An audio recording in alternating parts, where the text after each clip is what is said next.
新歡舊憶，皆為過客。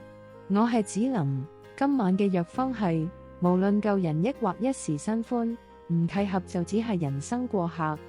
曾經執住舊人嘅回憶唔捨得放，後來遇見新嘅人，又誤以為可以治癒從前傷痛，到最後先明白，若內心未完全放下，遇見邊個都會充滿懷疑同隔閡。唔好寄望靠另一個人抹平舊傷，唯有自己徹底放下，先有資格迎接新緣分。適合自己嘅關係唔會充滿糾結，相處自在先算歸屬。雙方放下過往先係緣分，執住回憶只會錯過眼前。難道寄望他人治癒傷口，唔會繼續重蹈覆轍？我係子琳，清理舊憶，輕裝前行。